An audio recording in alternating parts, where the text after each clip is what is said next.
Bom dia. Hoje vamos desenvolver a aula 2, certo, da Sociologia, que introduz os conceitos iniciais.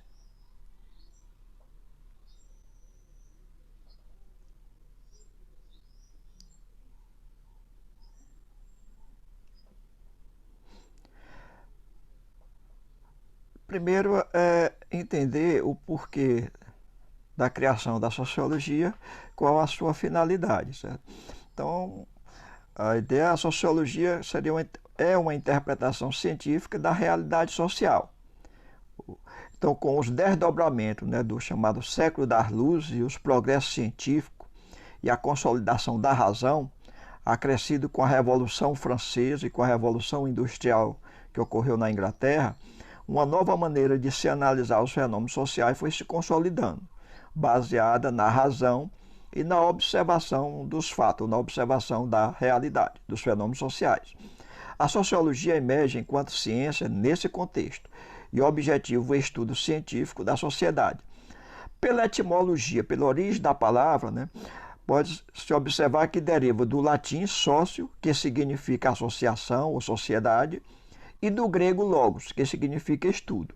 Então, pela etimologia, a sociologia seria o estudo, certo, das associações, né, das relações sociais da sociedade. Certo?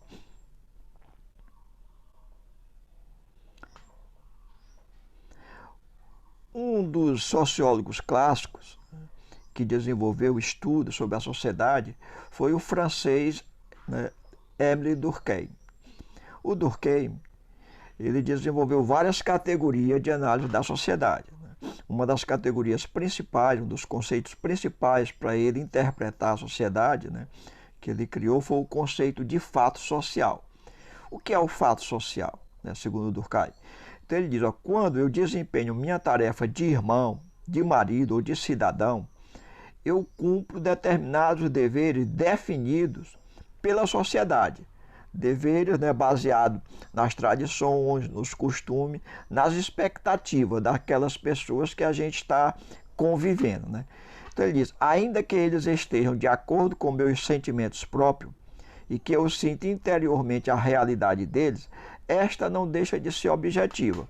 Segundo ele, pois não fui eu que os fiz, mas eu os recebi pela educação.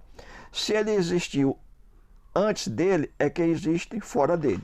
Então, o que é que ele quer dizer com isso? É que vem da sociedade, não é algo que nasce com a pessoa, mas vem de fora da sociedade, né, e essa vai condicionando e vai ensinando, né, vai ajudando o indivíduo a se adaptar ao seu meio. Né? Então, esse processo que vem da sociedade para o indivíduo e que abrange todos os indivíduos de uma mesma sociedade, né, que é geral, né, e que de uma certa forma você tende, né, de uma certa forma, a ser obrigado a agir de acordo com a expectativa social, esse processo o Durkheim chama de fato social.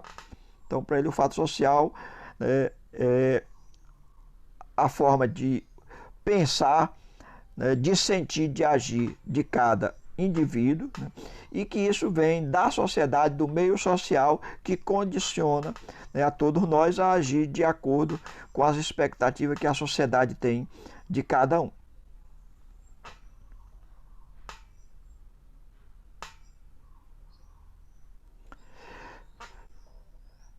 Bom, os fatos funcionam independente do uso que faço deles, certo? E eles se baseiam nas maneiras de agir, de pensar e de sentir que apresenta essa notável propriedade de existir fora das consciências individuais, porque vem de fora para dentro. Então, os fatos, né, ele tem algumas características. Né? Os fatos sociais, eles vêm de fora para o indivíduo e essa característica é chamada exterioridade. Né? Ele é também coercitivo. Ou seja, as pessoas, né, no geral, às vezes são obrigadas, são condicionadas de uma forma impositiva a agir de acordo com a expectativa social. E são gerais, ou seja, abrange todos os membros de uma determinada comunidade. Outro, né, conceito que o Durkheim também trabalhou e desenvolveu, né, e que é um método de análise da sociedade, ou de compreender, de interpretar a sociedade, é o funcionalismo. E o que é que vem a ser o funcionalismo?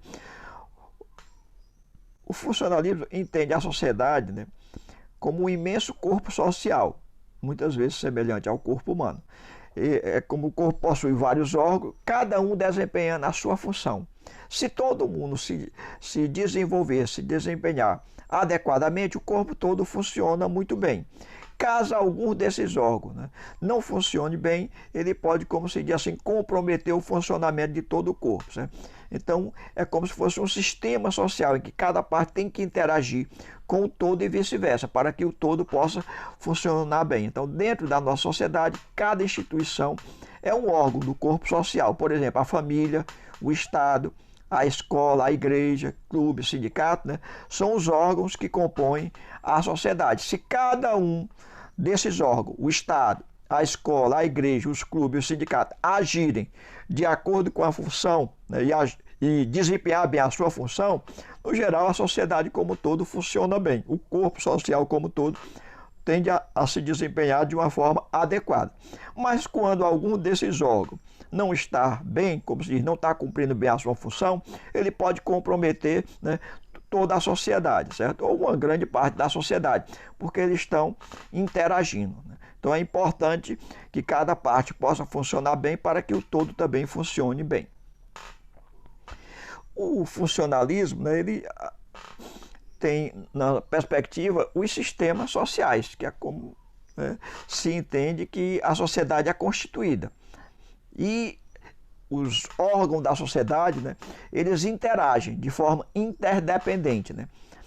Então, as diferentes partes da sociedade, né, elas interagem, mantendo uma certa interdependência, né, em que a alteração de uma das partes condiciona ou interfere, né, em outras partes e acaba interferindo no todo, na sociedade como todo ou no sistema social como todo. A sociedade pode ser vista como um grande sistema, mas uma área da sociedade pode compor um sistema também. Por exemplo, né, a área de educação, né, municipal, né, a rede de educação municipal com a rede de educação estadual e a rede de educação federal, né, assim como as redes de educação privada, podem compor o que se denomina de sistema educacional, que interagem uns com os outros para que o todo funcione bem. Então a educação brasileira terá uma qualidade muito boa se tanto a rede municipal, estadual, federal como o setor privado oferecer um ensino de excelência. Mas se algum desses setores não prestam um serviço de qualidade, né, acaba comprometendo um todo, né, e os indicadores, né, que medem, né, a qualidade da educação acaba ficando aquém da expectativa social. Então nós temos agora a nossa segunda aula, certo? Que dá andamento, né, ao estudo da sociedade a partir do fato social e do funcionalismo, né, e do sistema social, que tem a ver com a concepção do Émile Durkheim. Então já vimos anteriormente, né, o Auguste Comte, que também é francês, que foi o fundador da sociologia, e agora o segundo autor, que é também francês, Émile Durkheim, trabalha as categorias, né, de fato social, de funcionalismo e de sistema social, certo? Nós vamos agora apresentar para vocês alguns exercícios, algumas atividades. Eu espero que vocês possam desenvolver a partir do que está aqui também do capítulo 1, né, e do capítulo 2 do livro de vocês, certo? Então, os capítulos 1 e 2 que tratam desse assunto, tá? Sucesso para todos e todas.